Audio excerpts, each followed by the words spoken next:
Pitt Lake had first captured my imagination in my late teens when a friend took me out to the area.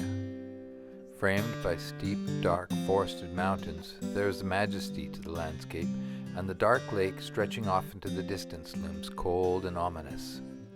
Some 24 kilometers long, it twists and turns its way north through some of the worst topographical terrain in British Columbia. Home to ancient First Nations pictographs, a lost gold mine, hot springs, and even a failed penal colony on Goose Island, it is one of the largest tidal freshwater lakes in the world. With tides up to 1 meter, it is known for its sudden bad storms and almost complete lack of sheltered anchorages. I would launch at Grant Narrows, where the Pitt River begins, and as the whole southern end of the lake is filled with shallow mudflats, I would cross the end of the lake west to east and then turn north to follow the narrow dredged channel for 5 kilometers into the lake proper. Once into the lake, I would cross to Goose Island and then run down its eastern shoreline looking for landing spot before turning around to beat my way back to Ravens Creek campsite, where I planned to spend my first night before heading further up the lake. I'm doing about 5.2 knots over the ground. I suspect that's about 3 to 3.5. So we're now going to turn into the channel. It goes, I think, for about 3 nautical miles. A narrow channel through the sandbars up the lake.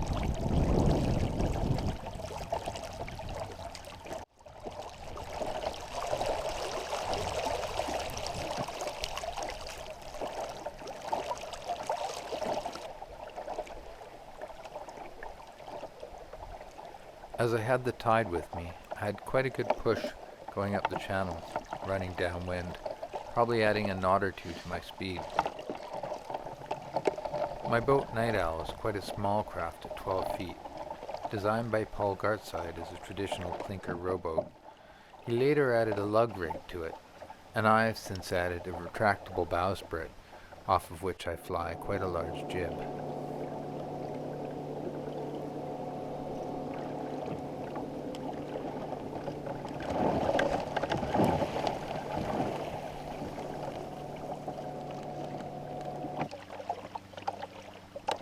Still in the channel, maybe about halfway through it, coming up to my next set of markers. The line of trees is the dike going across the end of the river, where they diked it up to create farmland. They kept some wetlands on the other side.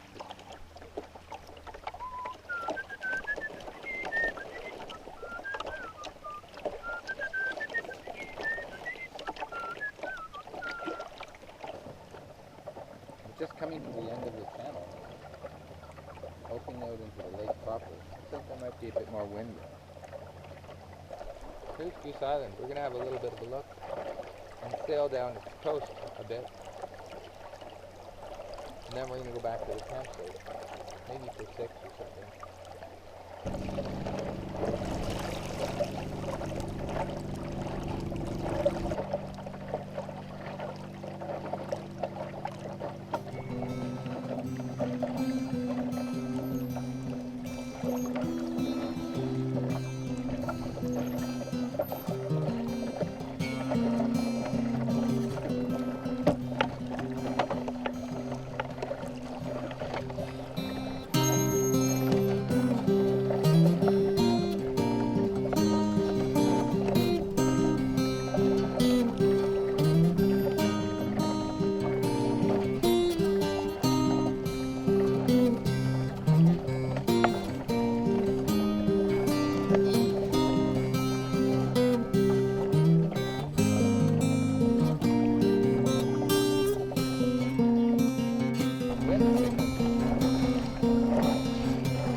canoe.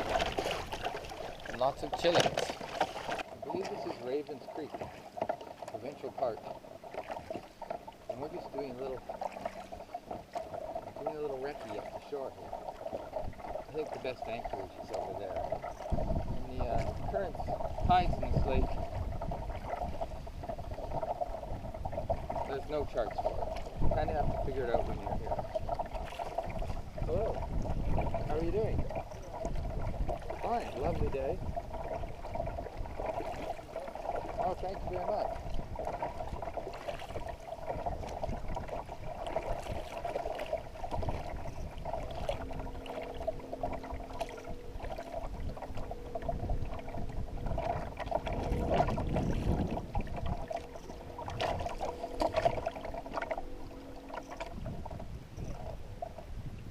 Can I cut across your bow?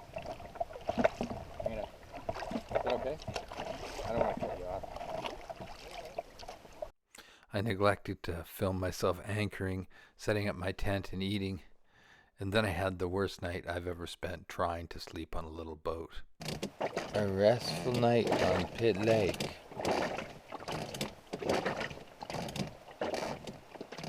This continued the entire night, except for a couple hours, maybe right in the middle. I wish I'd known then that I could have put a spring on my anchor rod to pull the bows of my boat around to face the chop coming off the lake. Oh look, it's calm. Oh look, it's not calm.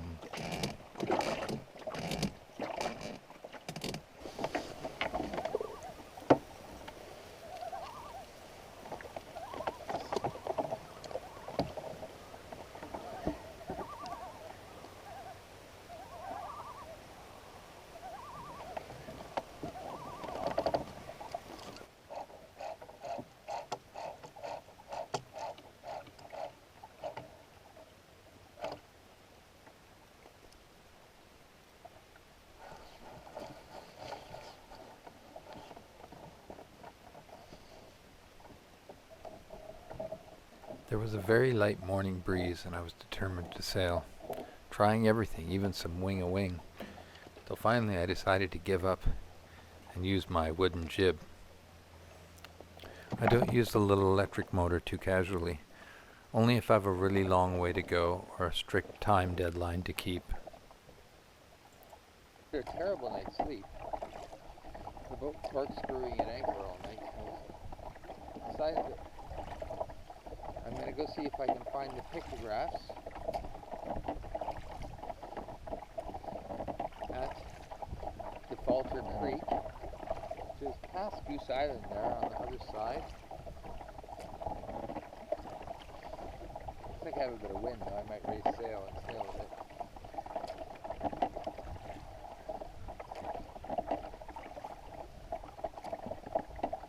And then maybe I'll head home.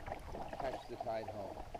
So after spending a miserable night at anchor at Ravens Creek campsite, I decided that for the rest of my trip, I would head over to Defaulter's Falls, where I could at least see the pictographs, before catching the tide back across the lake, past Goose Island, up the long channel, and then across the bottom of the lake, back to Grant Narrows, where I could haul out and head home.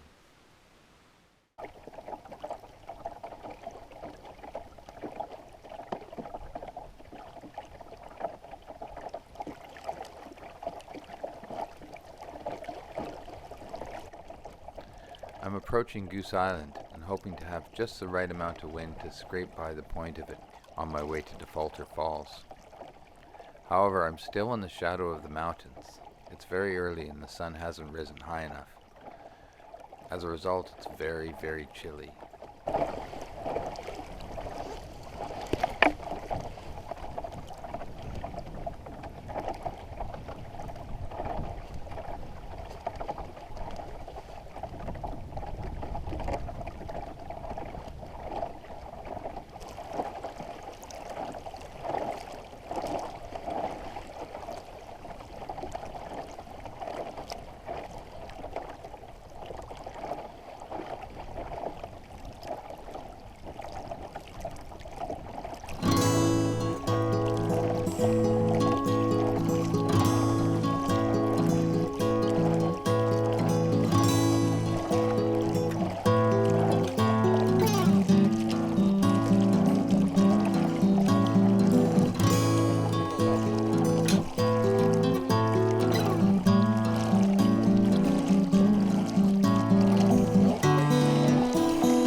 conditions.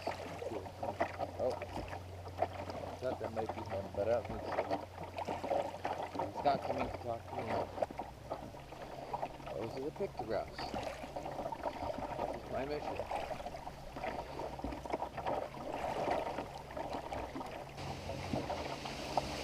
Oh, hello! How's it going? Finding yourself?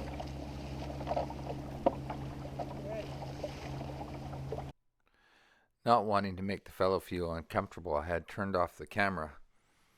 So I only have this montage of pictures showing the beautiful cliffs, the pictographs, and most of the trip back. The cliffs are quite stunning, with a strange striped pattern of lichen on them. And the pictographs, done in red ochre, probably about 100 years ago, had an almost alien-like look to some of them. As the wind had died down, and the lake was now glassy calm, I used the electric motor for the trip back. I don't often film when using the motor, because it's a little bit noisy and, well, kind of dull. One of the most humorous sights was this motorboat, high and dry on the mudflats, with, of all things, a cement mixer in the back. The battery on my motor had run out just as I neared the Grant Narrows launch, so instead of switching one over, I decided to row the short distance back, wallowing in the wakes of powerboats that went by.